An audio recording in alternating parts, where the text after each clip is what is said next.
Well, aloha, happy Aloha Friday, everyone. Mahalo for joining us for today's webinar, Pride in Hawaiʻi Nei. And with us today, we have Monoiki Nee-Bahn and a guest Sami Akuna that will be joining us. And also, for those that don't know me, my name is Lisa Ka'anoi, and I work with the Native Hawaiian Health Scholarship Program at Papaola Lokahi. And mahalo for joining us today. So I'm just going to go over some housekeeping. If this is your first time joining us, that you will actually automatically be added to our email group for future webinars. And then also, if we do have a webinar that you really want to attend, but you can't because your schedule doesn't allow it, that's okay. As long as you register for our webinar, you'll still receive the recording. And then you can also use the chat and the question and answer feature for your mana'o and your feedback and your questions. And then also at the end, there will be a link that automatically pops up when you leave so you can share your mana'o with us. And that's where we actually get topics for our webinars. And then if you have to run, because we are scheduled for an hour and a half today until 2:30, that's okay. We'll go ahead and follow up with an email on Monday to get your mana'o. So that'll happen. If you have to run, don't worry about it. So anyway, without further ado, let me welcome on this Pride Month, special guest Monoiki Nee-Bahn. Thanks for being here today with us, Monoiki. And why don't you go ahead and tell us about yourself and what's been going on? Very good. Aloha, Lisa. Thank you so much. Aloha nui kako, everybody. My name is Monoiki Nee-Bahn. I'm very happy to be here. A little bit nervous, a little bit scared. I've asked my brother to be here as well with me, but I just want to say mahalo kia for this day that we were able to be here, be able to share talk story. For everybody from Kauai, from Niihau, Kauai, all the way to Big Island, as well as people who may be checking us out from the continent as well. My name is Monoiki Nee-Bahn, Kanaka, husband, partner, son, nephew, grandson, also father. We'll get to that later on. I'll be happy to share with you about what that means, what that means to me, what that means for my family. I work at an agency called Hawaii Health and Harm Reduction Center. Previously was known as Life Foundation, and I also used to work for an agency called the Child Project.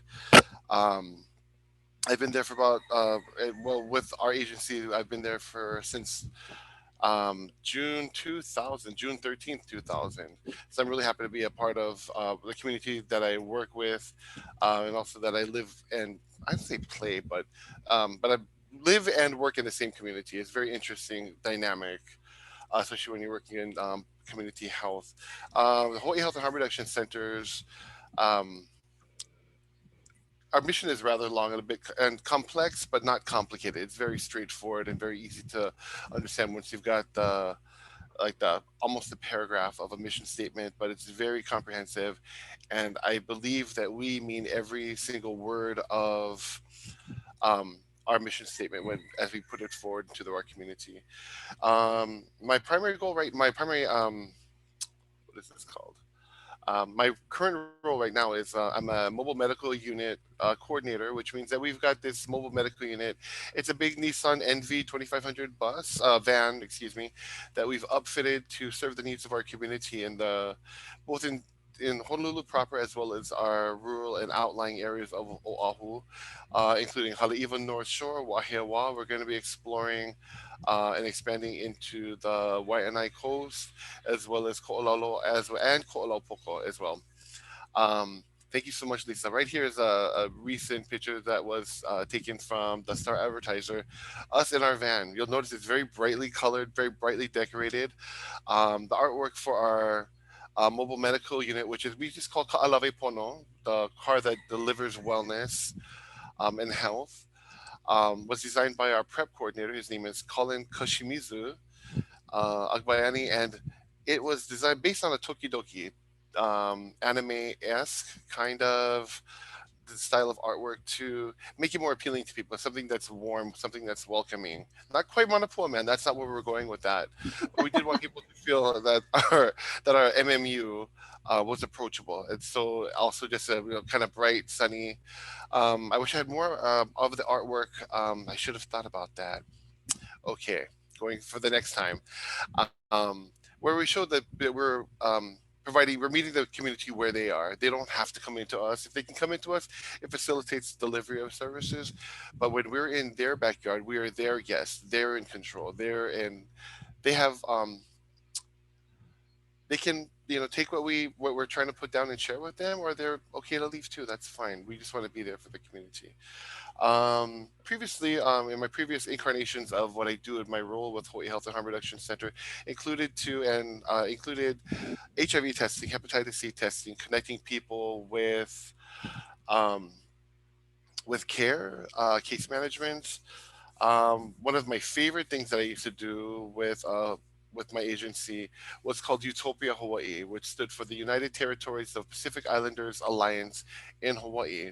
We're a group of Polynesian men and women uh, who all were very connected to our own individual cultures, whether it were Hawaiian, Samoan, Tahitian, Tongan, Fijian, where we got to share our culture with each other and help educate other people, um, or connect them a little, ground them a little bit more with their culture through song, through dance, through food.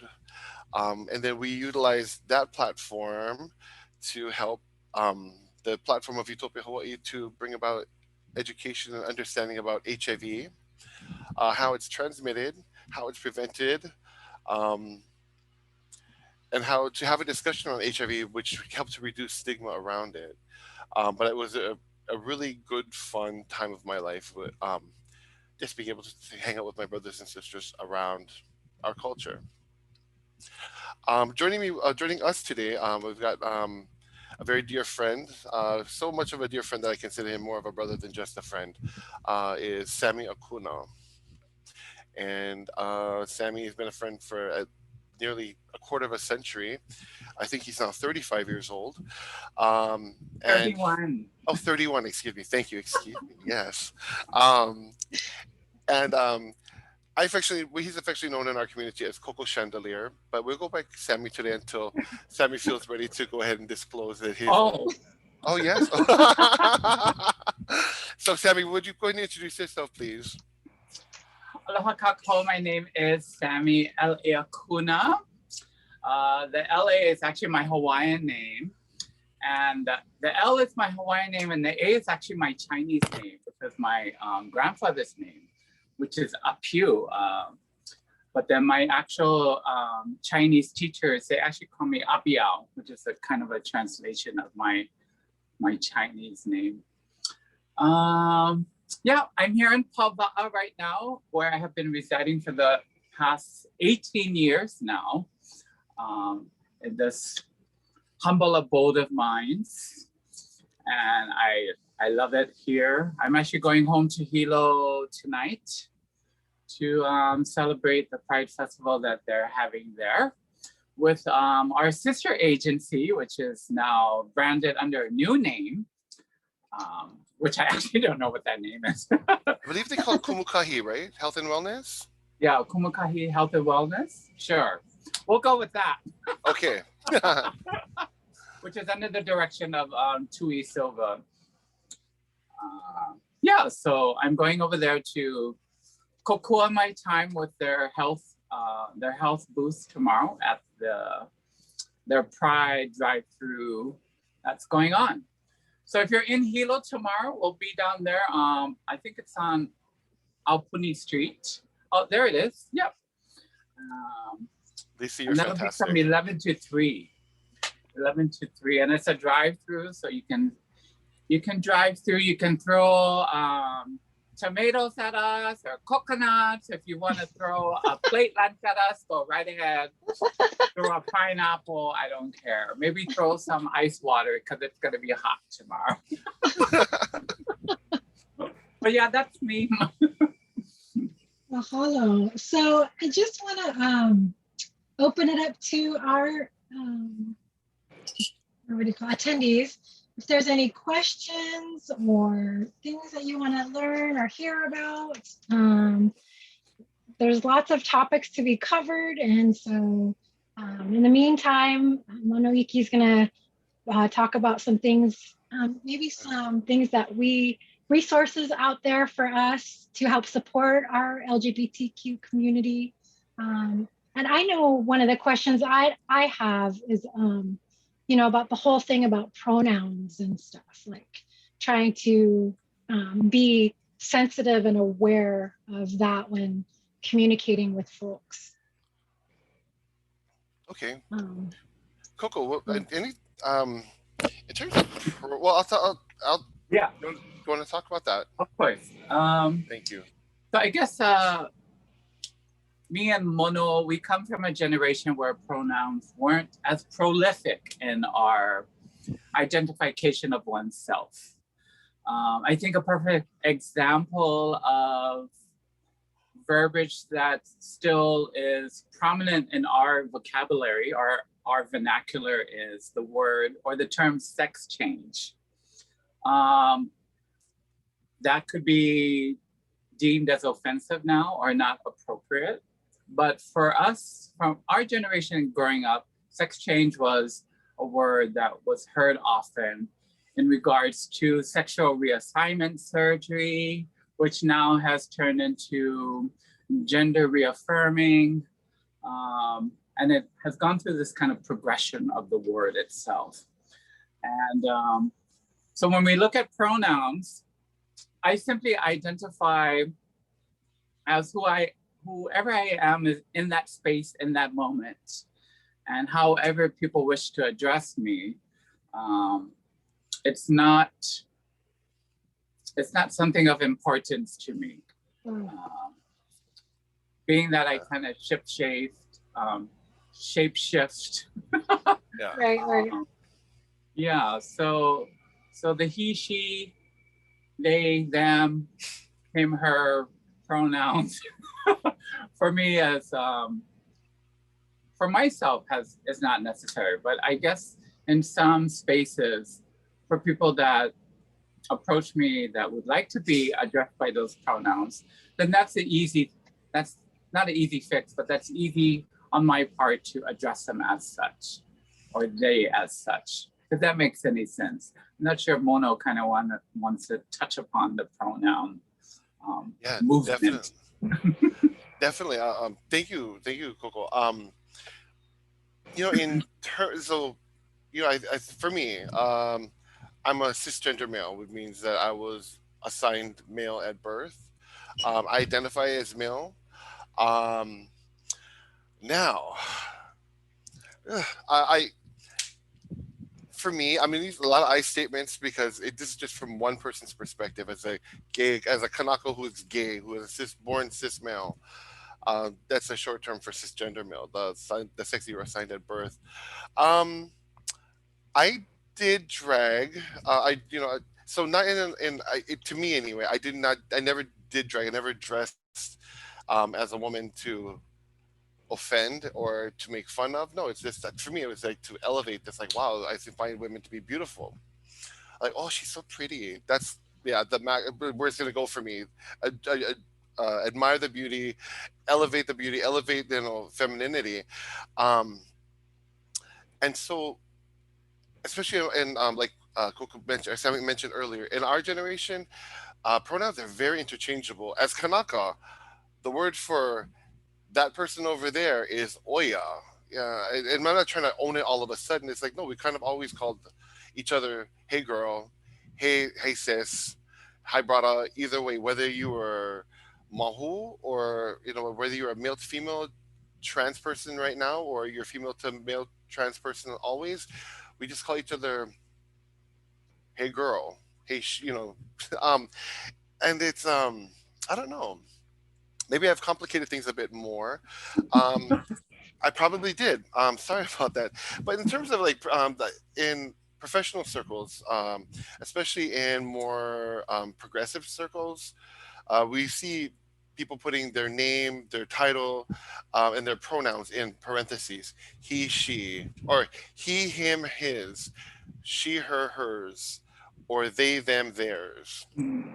And these are professional circles because people just want to want other folks to understand that I see you as the person you're presenting, as like Sami said, in this time, in this space right here. This is how I would like to be addressed because this is how I'm feeling, and this is where respect comes in as people. It's like, it's like, oh, but they have this or they have this, not flaw, but they've got this quality about them that you see usually um, associated with one gender presentation over the other. Maybe they've got longer nails, but they would wish to longer nails which are decorated with um, polish and rhinestones, but they present as otherwise male. But they say, oh, he, him, his. Oh, but he has nails, so I'm going to call him her. Why would you do that? This says clearly on their placard, he, him, his. Call them, refer to them as the way that they asked to be um, presented with, or to be salutations to be given to them. And same with someone who's presenting as female. If they say she, her, hers, then we should also provide them with that level of respect that you would give anybody else whose presentation you wouldn't have to question. Um, and it's just about so she, he. We understand that generally, but then there's those who identify as they, and I think that's gonna cause that's gonna take a little bit more time for some folks because even me, as progressive somehow as I think I am, I have lots to learn when it comes to this. We've got somebody on that's joining our staff, and they go by he, him. But at first, you may understand this person. Oh, they seem female, or they present as female, but their pronouns are he, his. I'm like, okay, I can roll with this. I'm gonna roll with this, and it's gonna take me some time. So please allow me some time, and I'll be right there with you. It really comes down to just respect and um, just loving one another. Because okay, so sorry to like beat the horse like RuPaul. Love yourself because what did she say, Coco? RuPaul at the end of her show. That statement in itself, I feel is she says, how can you love anyone else until you love yourself? Until you, I think, yeah, to that capacity. How the hell are you gonna love anyone unless you can love yourself? And I feel that if my personal struggles of not being able to love myself excludes me from loving anybody else, I think I call BS on that. I mean, I feel people are at a capacity to love other people, even if they're not able to love themselves. Okay. Maybe that's just the way that they generate love for other people. Whether they're unpacking their own things about loving themselves, I think that statement that she uses kind of isolates a great population of people that really struggle with loving themselves. But they are able to love their family, or love their partners, or love a faculty member, a teacher or a kumu. I feel that people still have love for that, even though they might not have love for themselves, and that's okay. That's okay. Well, thank you. I'm not sure what you were trying to say. No. I agree. I agree with you. I completely, yes. Thank you for sharing that perspective. Like I said, I'm just one person. And someone in the chat box says, if you can't love yourself, how in the hell are you going to love somebody else? Yeah. And that's true, because there are people who have the capacity to love others even more so than themselves, because all kinds of reasons, diminished self-worth. Yeah, because sometimes loving yourself can be toxic too. Yeah. Like there's this kind of self-absorbance of maybe that might be vanity or or those other kinds of things. But, yeah. So there's like a spectrum that just wherever you're at the moment is just one of those places. It's different for everyone. Absolutely. And I think the LGBTQRCK elemental P exists in this spectrum. And we talk about this spectrum a lot. He or she, male or female, are at opposite ends. But I think within this spectrum, there is no kind of he or she, black and white. I think it's kind of this fluid thing that kind of occurs with our bodies, with our presentation, with our feelings, with the cultivation of how we were raised, the way that we see other people. So within the spectrum, I don't like to put like two endpoints. I like it to be ever expanding and fluxing and condensing and expanding, the macro and the micro, always like, I think that gives us like the most ability to be they truly our authentic self, not being like compartmentalized, not beyond like stuffed in a drawer in the refrigerator. That's all you get. You don't get any more. I'm so much more. So real quick, Sami, there was a question asked earlier. Sorry, not to take away from the pronoun and the other. No, we can move on to the next one. If you want to go ahead. Somebody asked, what does safe space look? What does safe space for a queer Hawaiian look like? Oh gosh. What's a safe space? I think often as queer Kanaka, I think we find, and I'm not saying that we all find our safe space, but I find my safe space in these kind of circles in which I'm able to freely express myself without any kind of hesitation or judgment or backlash. But also, if I am presenting a subject that may be progressive in this space, that allows me to be challenged by people that I trust and that I love. Mm-hmm. Like someone that would be like, oh, why would you think something like that? Like they would in turn question me or be able to approach me and challenge me about, thoughts or ideas or opinions that I might have. And then also I think safe space for Kanaka sometimes can be like Kanakapila or Paina at home, surrounded by music and mea ai.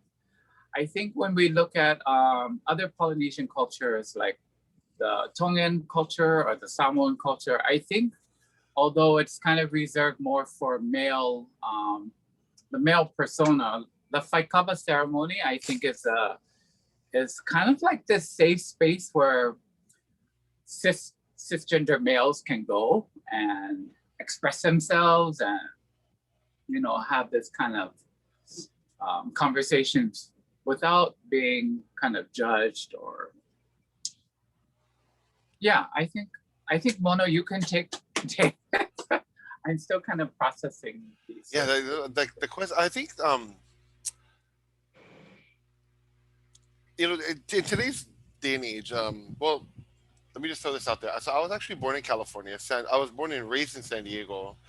I went back and forth across the Pacific to stay with my dad on the summers and my cousins over here in Waimanalo in summers, and sometimes they would come back and forth over here. So again, I'm just giving one person's perspective about safe space. When I moved here moved to Honolulu in '94, there was a thing called safe zones on the UH campus. I didn't go to UH to go to school. I didn't have money and I wasn't that motivated at the time to go to school.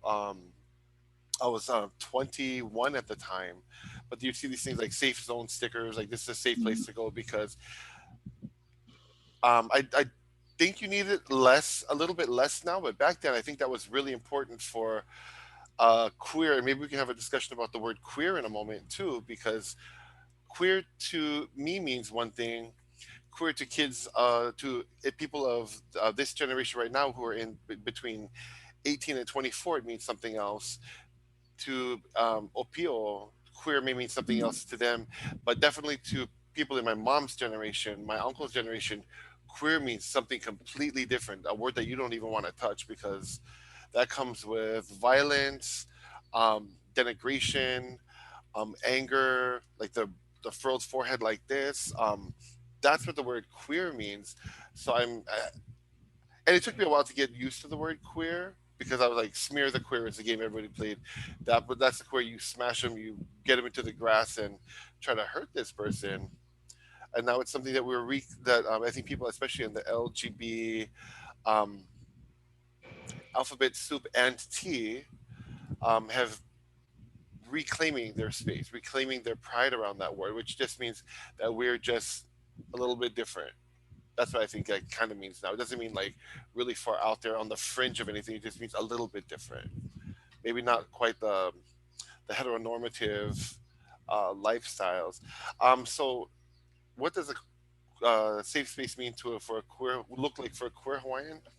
I would just have to say what Coca means: someplace that you cultivate and curate yourself, whether that's within your own home or with your selection or your chosen group of friends.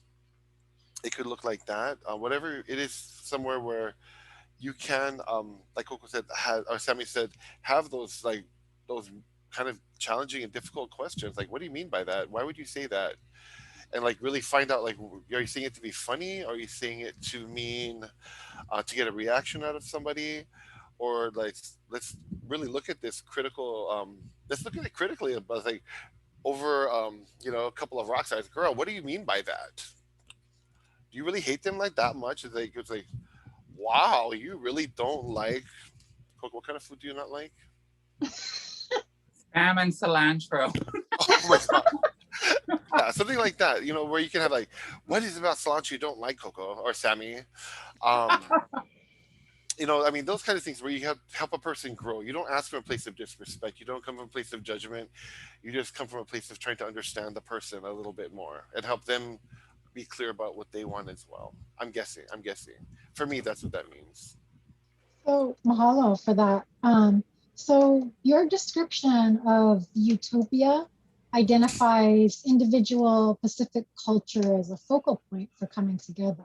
So how does Hawaiian culture support someone and as LGBTQ alphabet soup kind of a thing? Can you ask again, Lisa? How does Hawaiian culture support you? Support me? Yeah. Oh, that's a good question. Um, even though I was raised in California, Hawaiian culture is the only culture that I knew. My tutor never really let us go outside of our yard. So everything we did in back home was a microcosm of what everybody was already doing over here. Washing rice when I would go to school and talk about, oh, I had to go wash rice last night. Everybody's like, what does that mean? You wash rice? And like, okay, I'm never bringing this up again. This is not with you folks. Nobody knows what I'm talking about. I felt weird, out of place. So for me, Hawaiian culture is how has it helped me? Um, it's taught me to be accepting of. I'm the oldest of six kids of my dad's six children. I'm the oldest. Um, I feel I was really blessed. My mom is one of five. My dad is one of 11. Each of them have two siblings on the spectrum. My mom has a gay brother and a gay sister. My dad has a trans sister and had a trans brother. So acceptance was always something that I was aware of. I'm like, huh, how can we call Auntie Tweety when she looks like Uncle? Auntie Lani is so pretty, but you guys call her the other name. Okay. Then I'm at home with my uncle Randy who's passed away, and my auntie Navihine. Um, it's like, okay, so uncle is with his roommate. We call him the roommate forever. And then auntie has Auntie Cindy at the time. So it was normal for me. That was my norm. My normal is I've got heterosexual relationships, I've got non-heterosexual relationships. So I think my culture put that in me because my grandma said, "And what? Okay, hands off, not gonna touch it. There's nothing wrong with it," because she said, "And what? There's nothing to raise eyebrows about." And as I got older, like in high school, my tutu's father, my great grandfather, was living with us, and then I'd sit around, outside of the kitchen where they were having their conversations with my gay auntie and my gay uncle, and then my great grandfather would say, "Oh, it's in the blood." And it's because he also had gay uncles growing up in the early 20th century, and so it was kind of normal. And then my tutu made it normal, and her father made it normal for me. So for me, that's how my Native Hawaiian culture made it supported me in being who I am. And then how about Sami? What you mean? Aloha. And the same.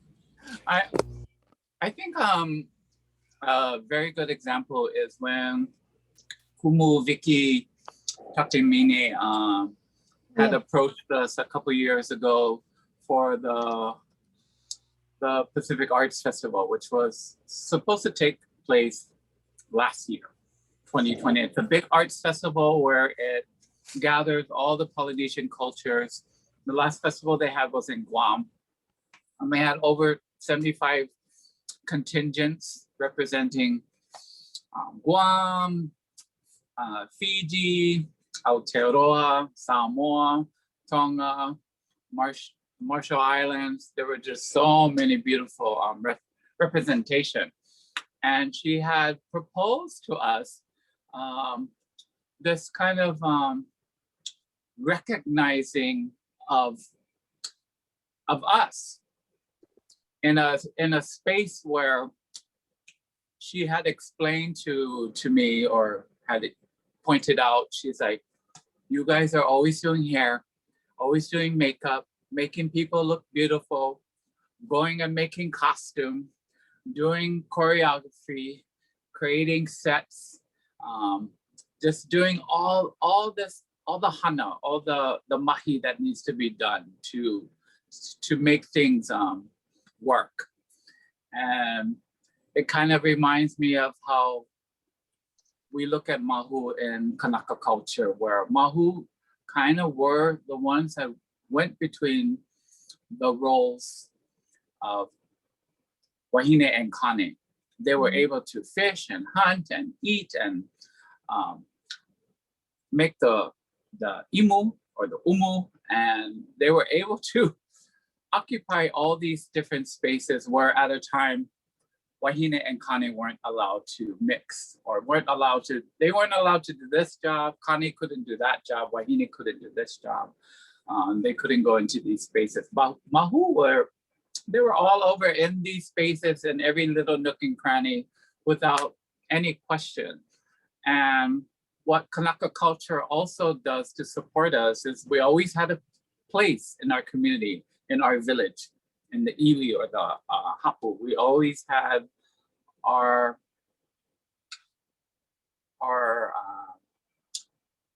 we were identified. It was not like mahu, the word mahu, or the personification of that word kind of popped out of the ko'olaus. It was something that was in our vocabulary. It was in that, not like in Western culture where gay or lesbian, these kind of terms were devised to identify the community. It was something that was already built into our systems, into our culture. So when I look at support, when Kumu Vicky Takamini had said, well, we should have a program in this Pacific Arts Festival that really highlights the community. And the best way that we thought that this could happen was having a mahu pageant, of course, because we always like to have pageants. It's such a strange universal thing that happens in the LGBTQ community, especially in indigenous populations, in Polynesian populations, even in the Philippines and Asia, there's always some kind of mahu pageant, takatapui pageant, Leti pageant. There's always a pageant, which is this kind of framework that we as Native people have adopted. I'm not sure what that is. This is something that I'm working on as part of my thesis, kind of looking at this framework of why do we have pageants in these indigenous or Native cultures. And so I think just being present and being recognized and being allowed to operate in spaces that we already operate in, and just kind of, identifying that, oh, yeah, Kivale is who she is, but she is also this person working in this space. Shelway Roberts, she is this person and she identifies as such, but she occupies this space. And so just being able to identify these spaces and how we, occupy these spaces. I don't say that Hawaiian culture allows us the privilege. I think we are side by side in being able to hold our space just as much as anybody else can, without any of all of this getting in the way. Right. This is just extra little flourishes of what that is, but yeah. Brother, that was over. I love that. Just a form of expression, right? Just to be yourselves. Yeah. So then now that you talk about thinking about how Western influences have come into the, Kanaka spaces. So can you tell us more about Komukahi and how you identified the needs, how to meet the needs out there on Big Island?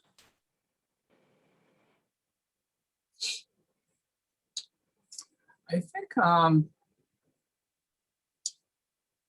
let's see. So when we used to do Utopia for the former Life Foundation, which is now the Hawaii Health and Harm Reduction Center, and Monoiki had spoke about it earlier in his introduction. I think in that kind of environment, Utopia was kind of a catalyst to engage Kanaka people through performance and luau, through creating this kind of environment in which they are, or we are accustomed to.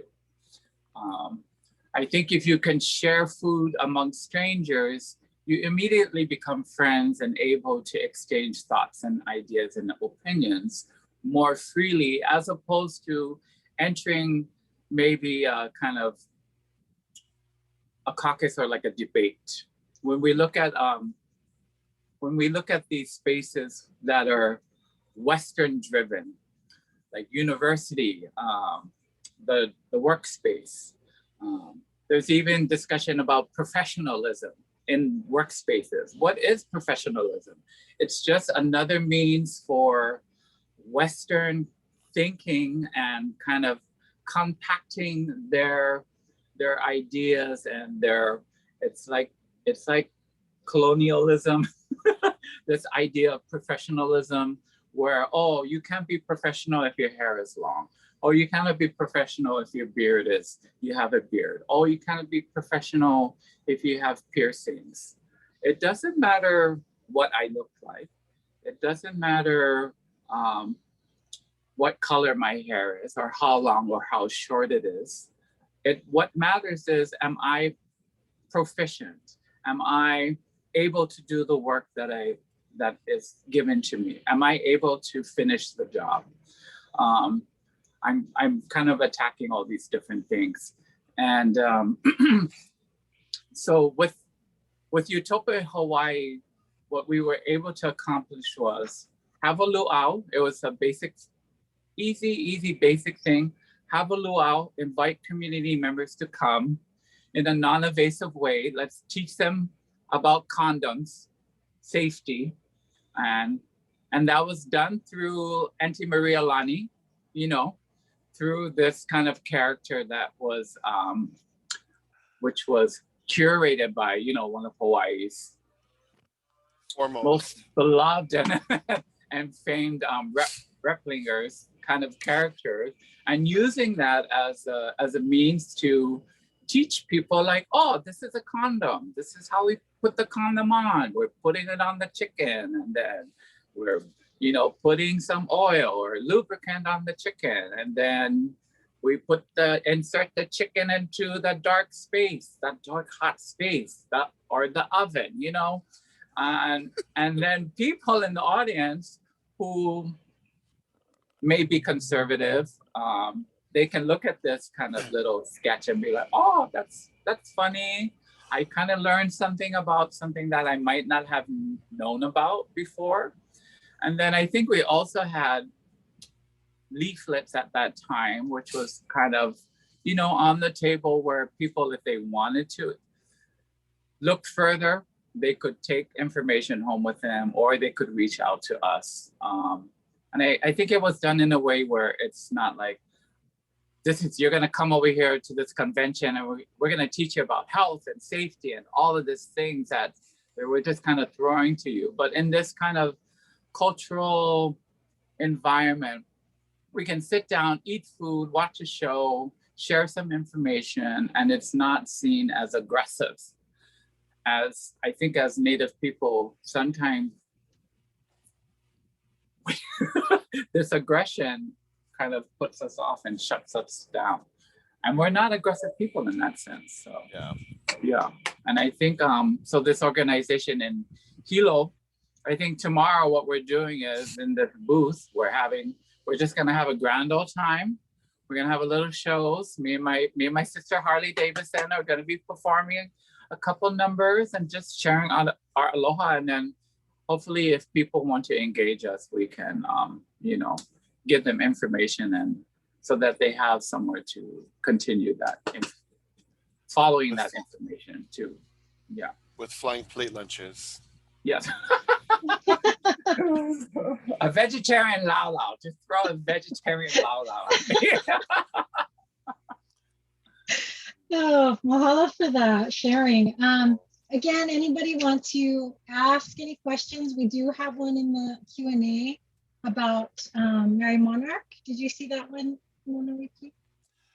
I did see this one. Sami, did you see this question? The question that someone was asking, by the way, thank you very much for the question. At Mary Monarch, how can we normalize the entrance of Mahu trans contestants for Miss Aloha Hula and the creation of Mahu categories for Kahiko and Awana? We are part of the Lahui too, and we deserve to be recognized alongside our Wahine and Kane for the years of labor we and our Mahu trans elders have given. That's beautiful. Yes. And I think this is what Kumu Vicky Takamini is expressing, that kind of idea. I'm not sure. I think already Mary Monarch is something of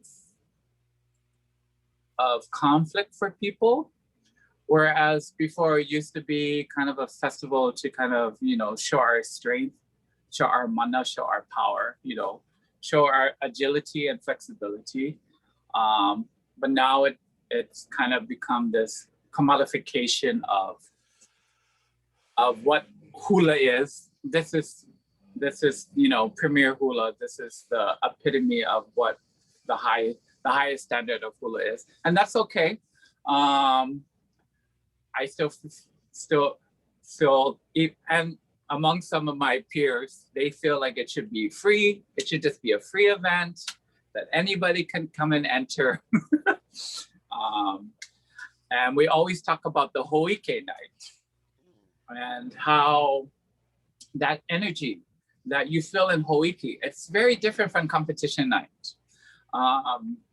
Hawaiʻi Night, you really feel like this kind of universal exchange between people, between the groups, the lahui, the roku, the people that are coming to share.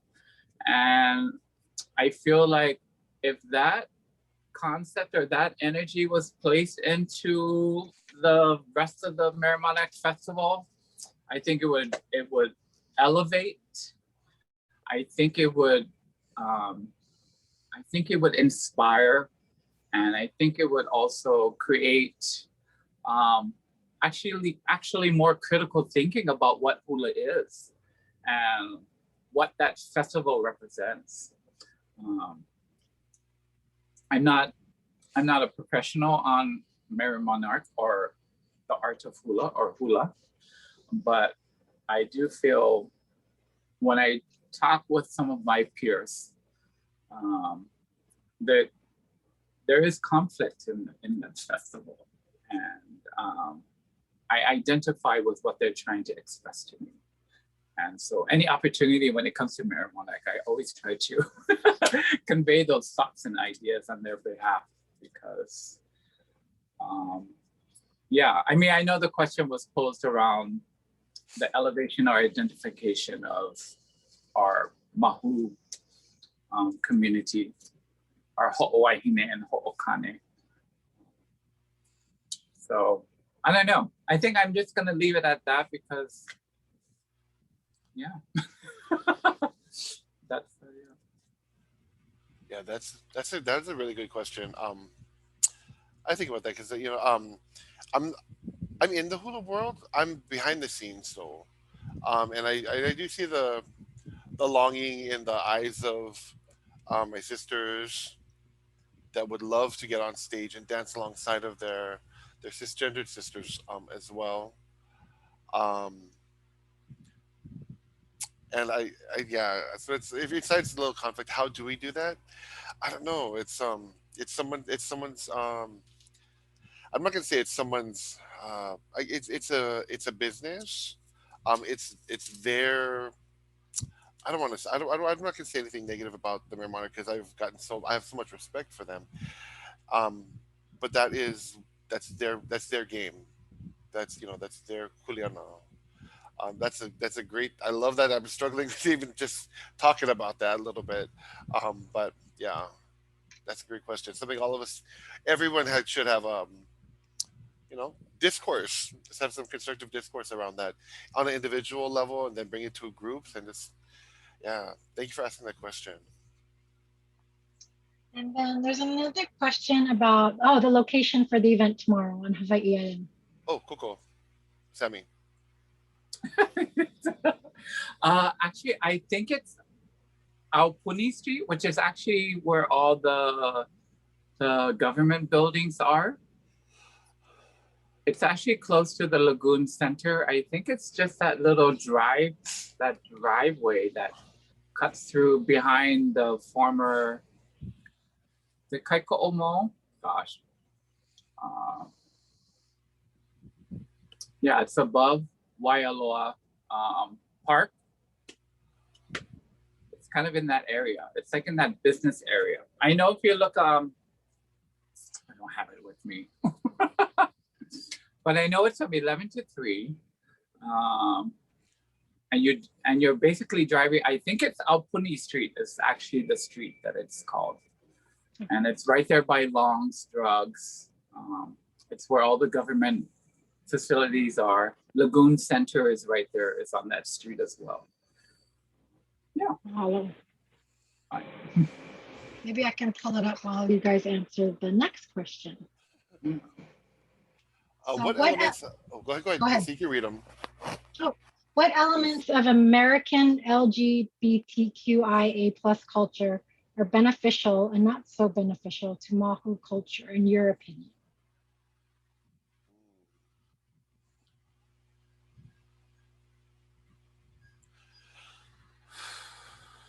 So like colonial versus indigenous. I guess. Well, I'm so with in recent years. Well, in recent years, like 2 or 3, you've had on Fox or FX, surprisingly, you have this show called Pose, and in this show Pose, um, it talks about houses and balls and families. Um, and so for some people, they could easily understand where they're coming from. This is coming from well, first of all, it's um, queer BIPOC, queer Black Indigenous people of color. and they used to be poor, and then they had limited resources. They had um, um, and they're trying to find themselves and trying to find an identity where with find other people who are like themselves in an urban area, namely New York and other places. Um, they're forming houses and they're forming these families as individuals. And I think that I don't want to say framework, but that style of um, fostering, where you're hanai, you're bringing somebody up, you're bringing them into your ohana. I think that's definitely one positive benefit, one beneficial aspect of American LGBTQIA plus culture that we have, that we're able to, that we can do that.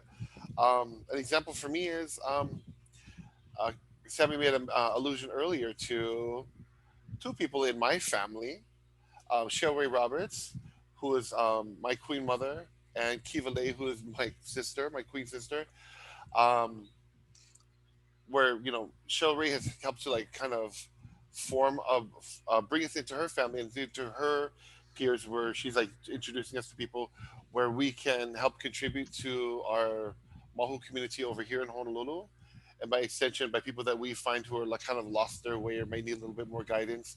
We're able to bring them into our small little hui or ohana, and we can further contribute to the next generations.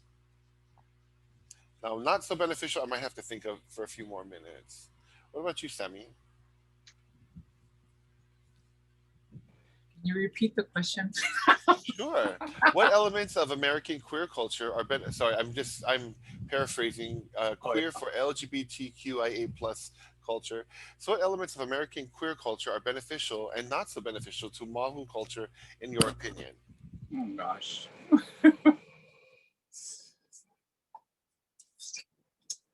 I realize this is a discussion where we don't always have to answer every question, but Yeah, uh, true. You I, don't I have will to.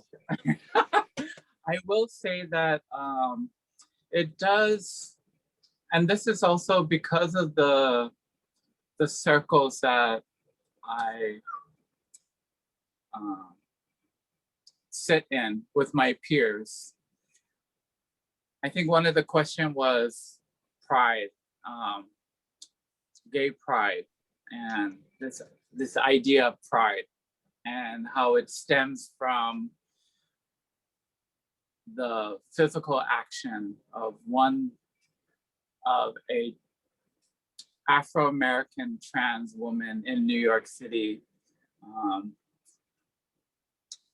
at Stonewall, and her her rebuttal against the police. And this is kind of where pride comes from, the celebration of this act, celebrating LGBTQ identity, celebrating what it means to be gay or lesbian or trans. And it's a space where these communities that identify as LGBTQI can be seen. And I think with Kanaka culture, that is not something that we partake in per se. It's not about being prideful about who we identify as Mahu or as Hawaiʻi Nei or Ho'o or Ho'okane or Ho'o. It's just a matter of fact. Like, we don't have to be out there showing our pride that I'm Mahu, even though in these pride events, I do participate in that act of Western American kind of boasting, this is who I am occupying this space, look at me. And I think this kind of goes back to when I was speaking about Utopia Hawaii and how as Kanaka people we're not in the the matter of pushing our ideas and our way of life and our culture upon other people. We come from a very kind of respectful sense of who we are as people. And I think as Kanaka, as a gay Kanaka, or as ho'o, it's not something I have to do or participate in. It's just something that I am aware of, and my peers are aware of. My ohana, my whānau is aware of. People that I work with, they might be aware of it. I'm sure they are, but everyone makes their assumptions. But it's not something that I feel that I need to force upon. Just that act of, it just feels like, an act of aggression. It really does. And not to say that pride is not an act of aggression, because it is. I mean, it was that act of aggression that happened in New York City at Stonewall that was the catalyst of what we look at in the celebration of pride. If that makes sense. I can be present, I can support my community, I can evoke pride for the fact of celebrating these underdeserved populations, these people. I mean, if there's any kind of population that I will always represent, is our trans community and our trans youth. So in that aspect, I think America needs to come around and start to fully embrace those communities more than we are with the lesbian and gay communities. I'm starting to, yeah, this is kind of a, it's not a loaded question. It just comes from a deep space, which I'm always trying to navigate through. And I even look at how Pride's events are now kind of corporate funded. You have these kind of corporations, and when we look at Pride, and we look at these kind of mega corporations, or these like, I'm just gonna throw out names like Target or Walmart, or just any of these kind of these corporations where it's now a commodity for them. Oh, it's Pride Month. Let's sell these Pride fans. Let's sell Pride rainbow socks. Let's sell Pride. But what are those corporations doing for those communities? Are they going into these communities, and are they giving support to these communities? Are they creating safe spaces for these communities? Or are they just giving money so that they can put their name on the Pride float that's happening in this city in the month of June? Are they using this money that they're selling these fans to give to trans youth? 100% of those profits, is that going to these communities? I don't think a lot of them are. A lot of them are performative, right? So they're just doing it for show. It's just for show. It's just a commodity. It's just like, oh, I saw RuPaul's Drag Race all 6 seasons, so I know everything there is about drag queens, or I'm a supporter of these drag queens. I can talk about drag queens. It's kind of in that same sense. But yeah, I'm starting to go on to these tangents, but so yeah, and it's hard. I think we need to go back to what? Yeah, I'm not sure we're going back to anything. I think we've.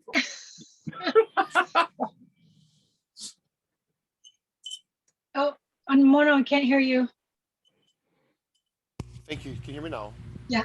Okay, sorry. I was like, okay, you made a really good point about like, are they doing anything for are they actually doing anything for the communities? You know, when we go to Pride, we get the fans, we get the beads, we get the cups. One of the, I think, the largest sponsors, and I cannot really dog these guys, but the largest sponsors are going to be the alcohol sponsors.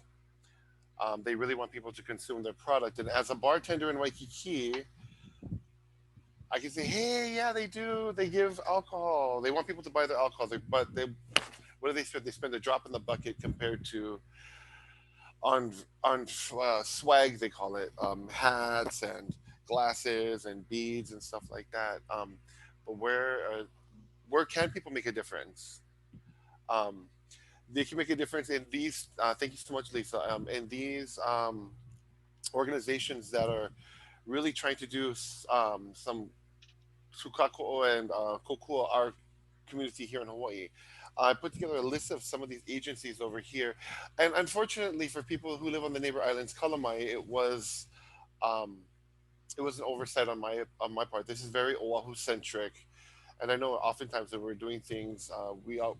I'm sorry, I live here, so that's where my frame of thinking is, and I was thinking about an agency that is not listed or an organization that is not listed, which is the Imperial Court of Hawaii, which has for 40 years been um, helping marginalized communities, especially people who are um, following the LGBTIAQ plus um, The community. Milton Lau Foundation, The Milton Law, yeah, for people who wanted to the pursue nursing program. the nursing program of a UH Manoa. They've given, like, literally they raise thousands of dollars every year and give that away immediately to people in need. Uh, and I just am so grateful to the Imperial Court of Hawaii. If anybody wants to check them out, please look at imperialcourtofhawaii.com. Right now, our sister Lekia Williams is the reigning empress of all of Hawaii. So shout out to Lekia Williams. We love you, sis. Thank you for all of your kokua.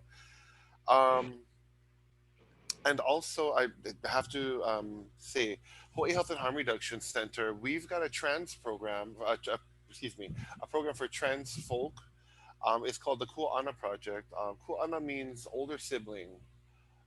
So they will help foster, they'll help get people to another stage in life for trans folks. They assist with people changing their gender markers on their birth certificate. If they're trans and they want to do that, they help you with your name change. They help all kinds of different services. We're one of the few out there that work with trans folks. Waikiki Health also in Honolulu. Sorry, let me be clear. In Honolulu, Waikiki Health also has trans assistance as well as the Lavender Clinic. And we're really grateful to those folks. Yay to the Lavender Clinic, which they have a new location, which is right here on Kaheka Street. Right, I just saw that. Yes. By where the old Longs used to be. Yes. And right by Dr. R, for those in the know. We were talking about them last night. Oh, yeah. And, you know, I think if, you know, I see we're coming up, we're just past an hour. You know, if Coco, if there's something that we would want people to take home, and, well, if like one of our take home messages, well, one of them would be to, Coco made allusion to, is our trans community.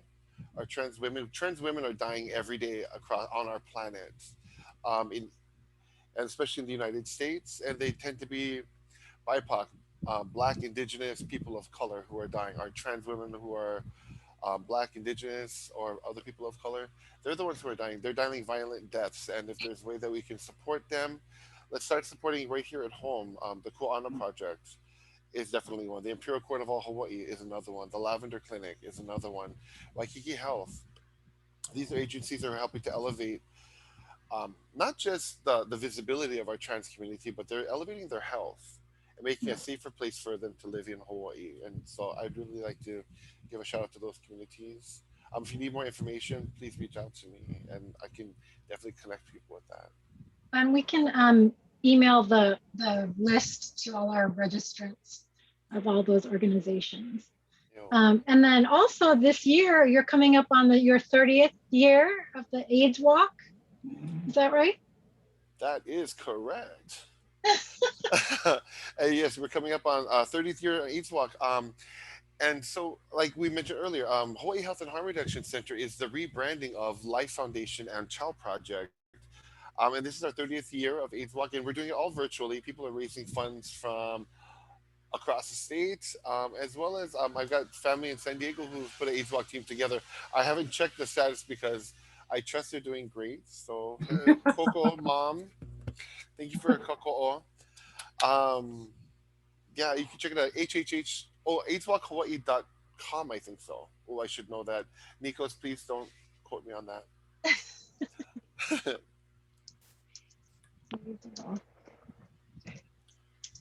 Let's see if I can.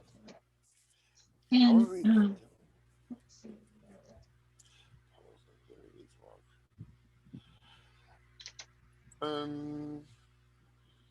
Yeah. Thoughts? Any other questions from our attendees? And then I guess for us, like, what are things you would like us to? What would you like to tell us to support you, to be better allies, or whatever you want to call it, partners, ohana, that we can do for you? Whether it be like, I don't know, anything small from how we communicate or how we work together with other folks, or you know, or if there's ohana, like it, you know, if I have like a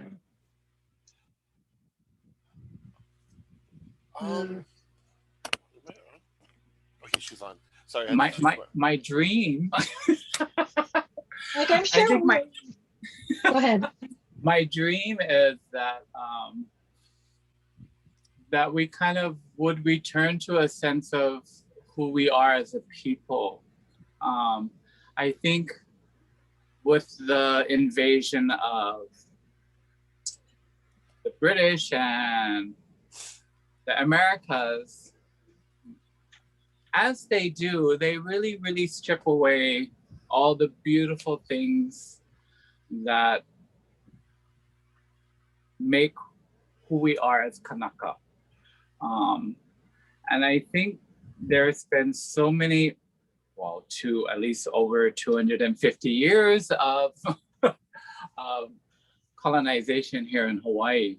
And I always have to remind people when it comes to Mahu, that we had a place, we existed. And we, as Kanaka people, we were very loving of each other. We were so in tune to our bodies, our sexuality. We were so expressive. We were always caring and cultivating and loving of each other. There was never this kind of this sense of judgment. This, oh, we cannot do that. Oh, I cannot kiss you. I cannot comfort you in public. I think we kind of lost a lot of that. So I would like to see just an embrace of each other more often and more freely, just amongst colleagues, you know, and just kind of sharing that that breath, or even, you know, I feel like as human beings, we don't get enough hugs in our life. So hug more, hug longer, hug with intention, hug with love, and just sharing of that kind of, that Kanaka sense of that worldview, that Kanaka sense of aloha. That's all. So it's like to decolonize it and bring it back to where it was before, right? Is that kind of when it wasn't all these being sensitive about the LGBTQ? I don't know, like bring it back to how it was in the beginning, sort of earlier, before this Western influence of all these. Yeah, because I mean, as a culture and as a people, I think we still have to evolve. You know, we have to progress. But I think kind of retaining those things that were close to us. Even when we look at religion and Christianity, how there's conflict with that in our people. But when we look at our queen, Queen Liliuokalani, she embraced Christianity. And I think through that process, she created all these beautiful hymns, all this mele, this waiatas. And I think that's one thing that I am grateful for, I guess, if we're looking back at that question that that the Americas gave to us. They gave us this sense of framing music and creating melodies and stuff like that, which our queen, I mean, look at her book of all her mele. It's just so beautiful. And I think I can give that to the Americas. I can say thank you for that, for giving that to us, because it helped us to kind of retain that sense of who we are as a people. And yeah. Mahalo. And the next question we have, is finish that thought on family. Oh. Touch briefly on family at the start. Can you finish that thought? Well, I think that's the easy question. Yeah, Mona would agree. And it's that expression, it takes an entire village to raise a child. I think not that I lived 200 and 300 years ago in Hawaii, but I feel that in most Native cultures, indigenous cultures, no child was left unreared or left unattended. We knew exactly who that child was, where they came from, who their parents were, or who their family was. And we embraced that child and we raised that child together in the sense of this kind of family framework. And then I think in that way that these children were raised with so much more than, not to say that two parents cannot give them everything, which a lot of parents do. But I think when I was raised with my grandma or my grandparents, I learned other things that I would have not learned from my parents. So I think this idea of the family, which also comes through in this kind of ohana that we embrace as mahu. I mean, I call Mono my brother, Wadey my brother, Maddie is my sister, Raquel G. Gregory will always be my mother, my drag mother. I think these are pockets in our life that maybe weren't fulfilled for us. And for people that are coming into this life, maybe they didn't have the support system. So we kind of create this framework of the ohana, of the family, the drag family. Yeah. Yeah, I think Mono can talk more about that. Sorry, I was getting a little emotional. I got an unexpected text, which made me very, very happy because, Kalakaua said ho'olula hui, and then I got a picture of someone that I hold very close to me with her baby, and I'm like, oh my gosh, I'm so happy. And in terms of family, yeah, I know, I love Raquel. Raquel G. Gregory. Let's see, Auntie Bracky. Sheree, Linda Brown, my queen mother. And so I'm married. My husband of, coming on 8 years, but we've been together for 23. In terms of family, there's all kinds of shirt, blood makes someone family, or loyalty makes, or blood makes you related. loyalty makes you family, all these different understandings of what family means. And so clear, and this is on heterosexual t-shirts, Hanaka kind of t-shirts, blood makes you related, but loyalty makes you ohana. I'm like, oh, I guess so, yes. And I get that, and I don't disagree with it. Um, and so Lynn is my mother. We called her drag mother in the beginning, queen mother in the beginning. And so for us, for me and my husband, it's always going to be something. But as we progress, like Coco said, we grow. We have to progress as people. Um, we hear other words different. Like, so it's drag family now. It's chosen family or selected family. I'm like, okay, I can get down with it. But the meaning for me was, or selected friends who become family. I was like, it's ohana to me. Um, wait, now we've got 7, 8 people who call us dad. We didn't go out seeking people to like, oh, I'm gonna make you do my bidding. I'm gonna call you daughter, son, come over here, do this. No, we hear this all the time in the nightclubs, and we joke about it. I think a lot of people will actually, oh, that's what they mean by that. Oh, daughter, son, get me a drink, get me this. I alluded to pose earlier. Yeah, you're laughing, Coco. You know what's up. We see this. And some people, that's the relationship they have with their ohana. That's not necessarily that's not necessarily reality for us. Ours is um, our first daughter. I know we're running short on time. Our first daughter, she lives on Maui. Her name is Punahele Ho'opi'i. She was early in transition. She wasn't very. She didn't know what she wanted to do with her with as far as presenting to folks. She came across us, and we just kept on like nourishing her, nurturing her. Yeah, what are you doing? How come you're doing this? Just stay over here. Let's hang out. Let's grow together. Let's grow as not we're not going to grow you, but we're going to grow together.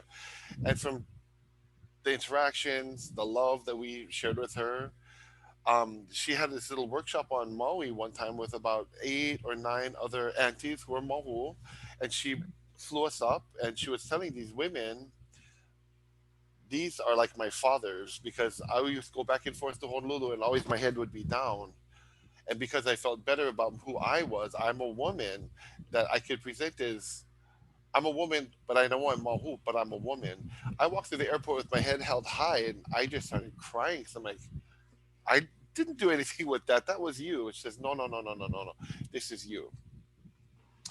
Um, so that's our first one. Then we have Torrance, Alicia, Calvi, William. Oh, sorry, Ari. I'm wearing her shirt right now. Um, I'm very proud of my family. Not because they do things, not because they do things for me, but because we're able to treat each other with respect. We can grow together. And they have in turn, I love what we have with dad. They called us dad. I didn't go, oh, daughter. I talked about this already, but they called us dad. I'm like, oh gosh, I guess I have kuleana now. Great. But that's what parenthood's about. That's what our version of parenthood is about. And I'm here for it. I welcome that. And I welcome anybody I welcome a relationship where there's, you get to figure things out, you get to grow, and you get to make hiccups along the way. Um, and so, yeah. So, I mean, I'm still in touch with mother, with Linda. I'm still in touch with my kids who weren't able to make it today. My grandson, who's his first day at work on the North Shore. So, hey, have a great day at work. And to my brother over here, Sami, I'm just so happy. Brother, thank you so much for joining me today. That one with the tonga, with the ka tonga. So yeah, thank you. All right. Wow. I have another question. What is your favorite part or thing about the Mahu community?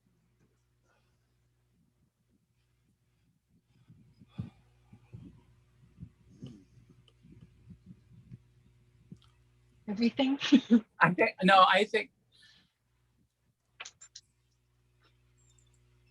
think Linda always says this to us. She always says, show up and show well. And I think that's very true for us. We always show up and we show well. And I think that's also it's true about our family, our ohana, or our selected, friends and loved ones. Those are the people that will show up when you need them, without question. Like if I need something from Wera Mono, they will always be there, to the capacity where I can, ask them.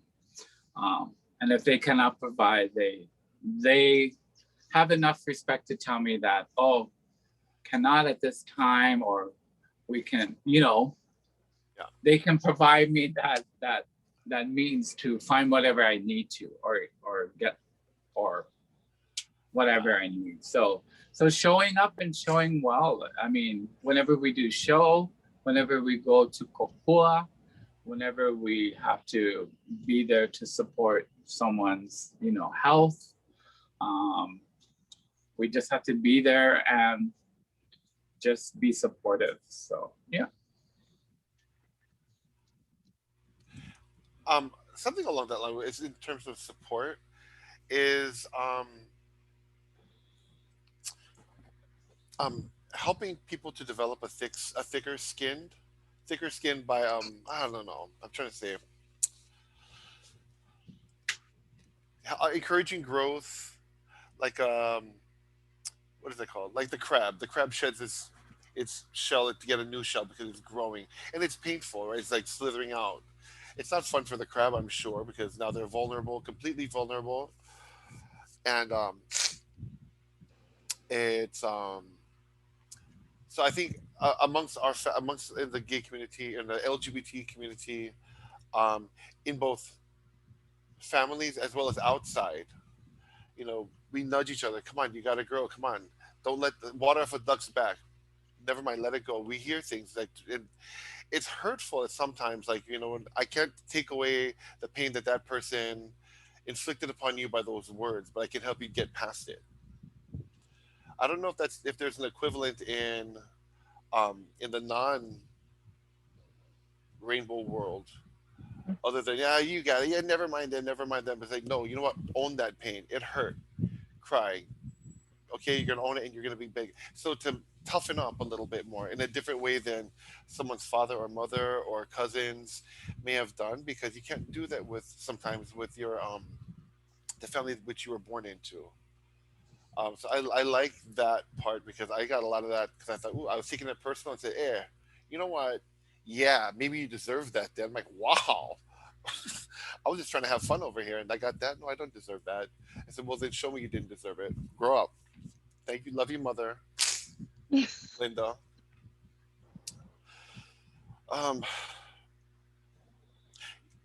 Yeah. It's here. It is 2:25. Just want to see if there's any other comments or questions from our audience. I know there was one in the Q&A about support existing programs and OPO education. Is there anything else, any parting thoughts for us, or other than continuing to support? I think that's it. I know I'm gonna be performing with my niecey, Alicia Ashton and Madeline Ashton, Princess. There's quite a few of us that are actually returning to the performance space at Mark's Garage on the 2nd of July. On the 2nd of July, on the 8th and the 10th, 8 o'clock and 10 p.m. shows. So I think you can check on Mark's Garage's website.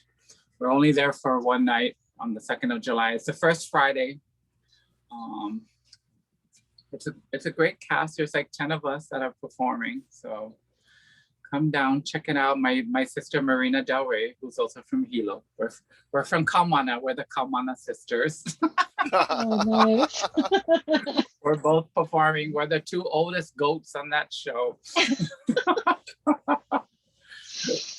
All right. And it's in person too. So yeah. And just want to say aloha to Monoiki's mom, Denise Meyer, yeah, is in the audience. Yeah, mahalo for that Hi, Mom. information. And I just want to mahalo Mommy Tolentino, Kim Ku'ule Bernie, Kyla Pacheco Paglinawan for being my kokua today, to make sure we got this all set up. And our next webinar is actually going to be on the July 9th. It's going to be with Napua Kasan. We are going to be celebrating our community health workers. And then also, of course, this July 20th through the 22nd, our scholarship program is going to be celebrating 30 years of scholar recipients. So we'll also have webinars out for that, highlighting all of our, most of our, a scholar from each of the disciplines and some of the program leadership over the last 3 decades. So 30th to us and 30th to the AIDS Walk. So awesome. And I think if Kim wants to come on and let us know what other webinars there will be coming up in the future.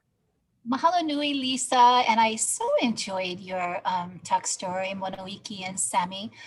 Yes, for the future for Papa'ololokahi webinars, we've got several Ask a Caucus scheduled. We're going to start off with kupuna geriatricians, and then we're going to feature some pediatricians. And of course, they're both going to be talking about vaccinations. In September, we are reprising our relationship with La Ho'iho'i Ea. And of course, what do we have in common? Dr. Kekuni Blaisdell, father of Hawaiian Health and reviver of La Ho'iho'i Ea. So we're really delighted with that partnership. And in September, Hawaiian History Month, Dr. Martina Kamaka and I are coordinating week 3 in September, which is called Ho'ola. And we will be featuring different resource people around the islands, presenting on different Hawaiian health historical perspectives. So that's coming up in September, and that's already in the works. So we got some really good programming. Thanks again to both of you. I enjoyed listening from both a professional and from a personal. I have so, same family members that you have in your family, I have in my family, same. Hallelujah. All right. Mahalo everyone for joining us. Have a great weekend and we'll keep in touch. Ahui ho.